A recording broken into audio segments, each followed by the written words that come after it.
নমস্কার, শুরু করছি বাংলা বাজারের মতামত। আমি অনিকেত চট্টোপাধ্যায়। আজকের শীর্ষক, একদিন যারা মেরেছিল তারে গিয়ে, রাজারও দোহাই দিয়ে।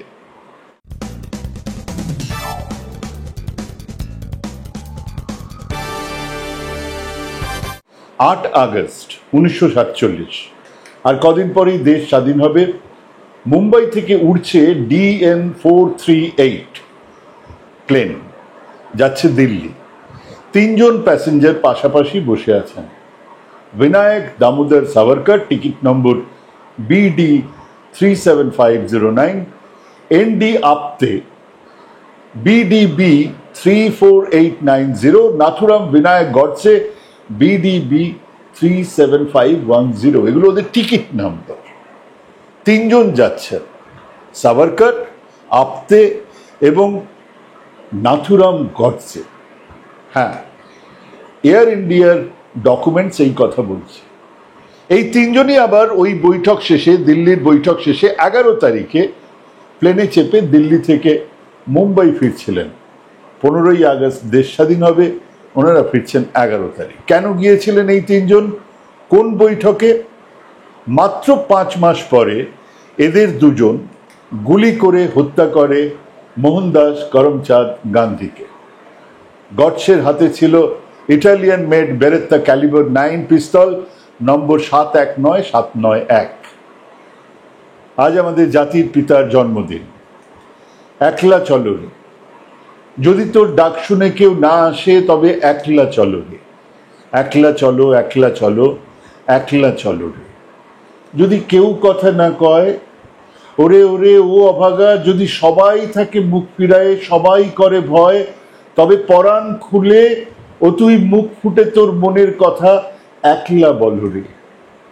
যদি সবাই ফিরে যায়, ওরে ওরে ও অভাগা, যদি গহন পথে যাবার কালে কেউ ফিরে না চায়, তবে পথের কাঁটা ও তুই রক্ত মাখা চরণ তলে একলা দল রে। যদি আলো না ধরে, ওরে ওরে ও অভাগা, যদি ঝড় বাদলে আধার রাতে দুয়ার দেয় ঘরে, তবে বজ্রা নলে আপন বুকের পাঁজর জ্বালিয়ে নিয়ে একলা জলরে। গিরিডিতে বসে রবি ঠাকুর এই গান লিখেছিলেন 1905 সেপ্টেম্বর মাসে। ভান্ডার পত্রিকায় ছাপা হলো সুর প্রচলিত এক ধাপ কীর্তনের, হরিনামে জগৎ মাতালে আমার একলা নিতাই রে। হ্যাঁ, এটাই ছিল আসল গান, যে গানের সুরে উনি এই গানটা লিখেছিলেন। বঙ্গভঙ্গ বিরোধী আন্দোলনের সময় এই গান মানুষের মুখে মুখে ছড়িয়েছিল। অনেক অনেক অনেক পরে 1907 নাগাদ রবি ঠাকুর এইচ বসু স্বদেশী রেকর্ড কোম্পানিতে এই গান রেকর্ড করেন নিজেই। তখনও মহাত্মা গান্ধী দক্ষিণ আফ্রিকা। গান লেখার 10 বছর পরে 1915-তে তিনি দেশে ফিরলেন। কিন্তু কি আশ্চর্য, এই গানের প্রত্যেক লাইন যেন গান্ধীজিকে মনে করেই লেখা। মানুষটার ডাকে আসমুদ্র হিমাচল মানুষ রাস্তায় নেমেছে, তার ইশারায় জেলে গেছে, কিন্তু সারা জীবন তিনি একলাই থেকে গেছেন। শেষ জীবনে তো বটেই। 1948-এ এই 30শে জানুয়ারি তিনি নিথর, তার দেহ ঘিরে অজস্র মানুষ, কিন্তু তিনি একলা। এখনো তিনি উপেক্ষিত। কিন্তু 78 বছরের বৃদ্ধ এখনো ততটাই প্রাসঙ্গিক, ততটাই ঋজু। বক্তব্য নিয়ে অনেকের প্রেরণা, অনেকের এখনো মাথা ব্যথা। গোয়ালিয়র থেকে আনা ইটালিয়ান বেরেত্তা পিস্তল নম্বর 719791 থেকে 3টে বুলেট বিঁধেছিল গান্ধীজির বুকে। মারা গিয়েছিলেন তিনি, কিন্তু এখনো তার চিন্তা নিয়ে বড্ড বেশি রকমের প্রাসঙ্গিক। RSS বিজেপির আগ্রাসী ধর্মীয় ফাঁসিবাদ যত উগ্র চেহারা নেবে, গান্ধী তত বেশি করে প্রাসঙ্গিক হবেন। তবুও তিনি শেষ দিন পর্যন্ত বড্ড একলা, সব দিক থেকে। কস্তুরবা মারা গেছেন, যার কাছে তিনি সব কথা বিনা দ্বিধায় বলে ফেলতে পারতেন। ওই আগা খান প্যালেসেই মারা গেছেন মহাদেব দেশাই, তার বন্ধু সহচর। মদ্যপ হরিলাল বড় ছেলের নামে টাকা তছরূপের অভিযোগ, গান্ধী ত্যাগ করেছেন তাকে। হরিলাল লিখছে, আপনি মানুষ নন, নিজের অসহায় সন্তানের পাশে দাঁড়ালেন না। উনি গান্ধী, উনি সততার পাঠ দেন, উনি অন্যায়ের পাশে দাঁড়াতে পারেন না। রাজনৈতিক পরিসরে সশস্ত্র বিপ্লবীদের কাছে আপোষকামী। প্রশ্ন উঠেছে ভগৎ সিং এর ফাঁসি কেন আটকাতে পারলেন না? তার ক্ষমতাকে বিশাল বলে মনে করেছিল দেশের মানুষ। গান্ধীজি বললেই ফাঁসি রদ হয়ে যাবে। গান্ধীজি বলেছিলেন আমি ওদের কাজকে সমর্থন করি না, কিন্তু মানবতার খাতিরে ওদের ফাঁসি দিও না। ইংরেজরা শোনেনি। ভারতীয়দের বড় অংশ কেবল প্রথমটা শুনেছে, তিনি হিংসা বিরোধী। হ্যাঁ, অহিংস রাজনীতির কথা তো তার মুখে নতুন কিছু নয়, কিন্তু সেই অবোধ প্রশ্ন থেকেই গেছে, কেন তিনি ফাঁসি আটকালেন না?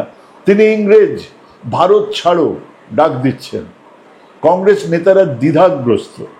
সমাজতন্ত্রী নেহেরু ফাসিস্ট বিপদকে আটকাতে বড় ঐক্য দরকার বলে মনে করেন। দলের অনেকেই যুদ্ধ চলাকালীন ওই মাপের আন্দোলনে নামতে দ্বিধাগ্রস্ত। গান্ধীজি বলছেন যুদ্ধে নৈতিক সমর্থন মিত্র শক্তির দিকেই, কিন্তু স্বাধীনতার জন্য অপেক্ষা নয়। হিন্দু মহাসভা আরএসএস কেবল কংগ্রেসের বিরোধিতা নয়, ব্রিটিশদের সমর্থনে কাজ করতে শুরু করলেন। সাভারকর তো মুচলেকা দিয়েই জেল থেকে বেরিয়েছিলেন। তিনি যুবকদের ইংরেজ ফৌজে ভর্তি হবার নির্দেশ দিচ্ছেন। এদিকে সোভিয়েত আক্রান্ত এখন, এটা জনযুদ্ধ। এই তত্ত্ব নিয়ে ব্রিটিশ ফৌজে যোগ দিতে থাকলো কমিউনিস্টরা। জাতির পিতা একলাই বললেন ইংরেজ ভারত ছাড়ো। কংগ্রেস বাধ্য হলো সেই আন্দোলনের ডাক দিতে। ভারত ছাড়ো আন্দোলনের শুরুর আগের দিনেই গ্রেপ্তার হলেন গান্ধী, কস্তুরবা। তাদের জেলে নিয়ে যাওয়া হচ্ছে। সেদিনও নিস্তরঙ্গ ভারতবর্ষ, একলা গান্ধী। কিন্তু রাস্তায় গান্ধী, স্বরাজ চাই, পূর্ণ স্বরাজ চাই, ইংরেজ ভারত ছাড়ো। দ্বিতীয় দিনে জেগে উঠল ভারতবর্ষ। গান্ধী সমেত নেতাদের গ্রেপ্তারি জাগালো ভারতকে। উত্তাল হলো এই বাংলা। মেদিনীপুর স্বাধীন হলো। যুদ্ধ শেষ, স্বাধীনতা আসবে। মোহাম্মদ আলী জিন্না পাকিস্তানের কথা বলছেন, দ্বিজাতি তত্ত্বের কথা বলছেন বিনায়ক দামোদর দাস সাভারকর। গান্ধীজি ঐক্যবদ্ধ দেশের কথা বলছেন। মাউন্ট ব্যাটেনকে বলছেন আপনারা চলে যান, আমরা নিজেরা বুঝে নেব। প্যাটেল চাইছেন যে কোনো মূল্যে স্বাধীনতা, এই সুযোগ ছাড়া যায় না। নেহেরু বিভ্রান্ত, একবার মাউন্ট ব্যাটেন একবার গান্ধীজি করে বেড়াচ্ছেন। নিজেকে বোঝাচ্ছেন দেশের স্বাধীনতা পেতে হলে দেশ বিভাগকে মেনে নিতেই হবে। গান্ধীজি বলেই ফেললেন আমি একলা। আহা, আজ যদি আমার আর এক সন্তান দেশে থাকতো তাহলে আমি নিশ্চিত সে রুখে দাঁড়াতো। হ্যাঁ, উনি নেতাজির কথা বলছিলেন। শেষ পর্যন্ত র্যাডক্লিফ সাহেব এলেন, দেশ ভাগ করলেন। ম্যাপের ওপরে পেন্সিল দিয়ে দাগ টানা হলো। সে দাগ স্কুলের মাঠকে স্কুল থেকে আলাদা করে দিল। নমাজের মসজিদ পড়ে রইল এক পারে, কাশিম মিয়ার ঘর আর এক দিকে। হারান মাঝি চেয়ে দেখলো তার কালাচাঁদ হরিচাঁদ থেকে গেল ওই পারে। সে এক বস্ত্রে বউ বাচ্চাকে নিয়ে এই পারে চলে এলো। এবং এই লক্ষ লক্ষ উদ্বাস্তু রিফিউজি দুষছে কাকে? গান্ধীজি।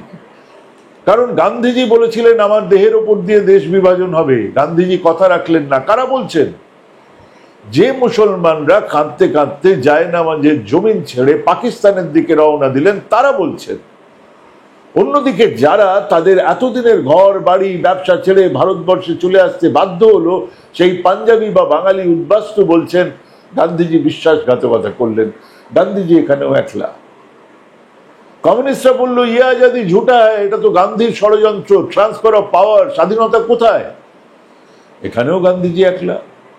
হিন্দু মহাসভা আর আরএসএস লোকজন বলছে গান্ধী পাকিস্তানপন্থী, পাকিস্তানের হয়ে দালালি করছে। স্বাধীনতার ক্ষমতা কংগ্রেসের হাতে যাবে কেন? এটা হিন্দু রাষ্ট্র, মুসলমানদের জায়গা নেই, পাকিস্তান শত্রু রাষ্ট্র। আবার গান্ধীজি একলা। এই অবস্থাতেও ধৈর্য হারাননি, একলাই চলে যাচ্ছেন নোয়াখালী দাঙ্গা থামাতে, চলে যাচ্ছেন কলকাতা, অনশনে বসছেন দাঙ্গা বন্ধ করো, দেশ স্বাধীন। মধ্যরাতে পতাকা উত্তোলন, সেন্ট্রাল হলে নেহেরুর ভাষণ ট্রেসড উইথ ডেস্টিনি। তার আগের দিন পাকিস্তানে চাঁদতারা পতাকা উঠেছে, তুলেছেন কায়েদে আজম জিন্না। ইকবাল তার গানের কলি বদলে লিখেছেন মুসলিম হ্যায় হাম, বতন হ্যায় পাকিস্তান হামারা। গান্ধীজি একলা চরকা কাটছেন, বলছেন আমাকে অনুষ্ঠান থেকে আড়ম্বর থেকে বাদ দাও। সচিব পেয়ারেলালকে ডিকটেশন দিচ্ছেন, কংগ্রেসের কাজ শেষ। কংগ্রেসের লড়াই ছিল স্বাধীনতার, স্বাধীনতা এসেছে। এবার স্বাধীন ভারতবর্ষে নতুন সংগঠন চাই, নতুন ভারত গড়ে উঠুক ট্রাস্টের মতো, অচির মতো। পয়সাওয়ালা মানুষজন দায়িত্ব নিক দেশের পিছিয়ে পড়া মানুষদের। কে শুনছে? তিনি বলে যাচ্ছেন, লিখে যাচ্ছেন। কংগ্রেস নেতৃত্ব বিব্রত, গান্ধীজি একলা। স্বাধীনতার শর্ত অনুযায়ী সংযুক্ত ভারতবর্ষের রিজার্ভ ব্যাংকের 55 কোটি টাকা, সেই সময়কার 55 কোটি টাকা পাওনা পাকিস্তানে। এদিকে পাকিস্তান আক্রমণ করেছে কাশ্মীর, নেহেরু মন্ত্রিসভা আটকে দিয়েছে সেই টাকা। মাউন্ট ব্যাটেন সোজা হাজির গান্ধীজির কাছে, আন্তর্জাতিক মঞ্চে মুখ পুড়বে, আপনি কিছু করুন। গান্ধীজি প্যাটেল নেহেরুকেই বললেন না, সংবাদ মাধ্যমকেও জানিয়ে দিলেন এ টাকা পাকিস্তানের প্রাপ্য, এর সঙ্গে যুদ্ধের সম্পর্ক নেই। জিন্না বললেন এসব বাণীতে ভুলছি না। প্যাটেল বিরক্ত, নেহেরু বিব্রত, গান্ধীজি একলা। ওদিকে সেই কবেই 47-এর আগস্ট মাসে একই প্লেনে পাশাপাশি বসে দিল্লি এসেছেন তিনজন, বিনায়ক দামোদর দাস সাভারকর, নাথুরাম বিনায়ক গডসে, নারায়ণ দত্তাত্রেয় আপ্তে। কয়েক মাস পরেই 48-এর 18 জানুয়ারি আবার অনশন ভাঙলেন গান্ধীজি। দিল্লির মসজিদ, মুসলমান বাড়ি ঘরদোর দখল করেছিল হিন্দু শিখ উদ্বাস্তুরা। তিনি বলেছিলেন দাঙ্গা থামাতে হবে, জবরদখল ছাড়তে হবে। বিরক্ত প্যাটেল, বিরক্ত নেহেরু। আবার গান্ধীজির অনশন, সবাই মিলে সই করে লিখে দিলেন আর দাঙ্গা হবে না, দাঙ্গা থামলো। উদ্যোগ নিলেন আবুল কালাম আজাদ।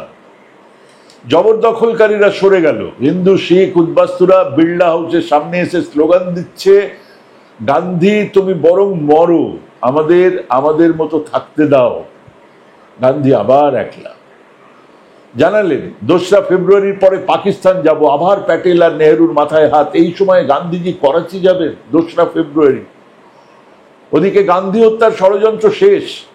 একটা চেষ্টা হলো 20 জানুয়ারি, ধরা পড়লো। মদনলাল পাওয়া অনেক কিছু বলে দিল, যা বলল তা দিয়ে সাভারকর, নাথুরাম গডসে, গোপাল গডসে, নারায়ণ আপ্তে, দিগম্বর বাগড়ে, বিষ্ণু রামচাঁদ কারকারে, শঙ্কর কিস্তিয়া সব কটাকে গ্রেপ্তার করা যায়, ফাঁসিতে ঝোলানো যায়। কেন জানা নেই, তদন্তই হলো না।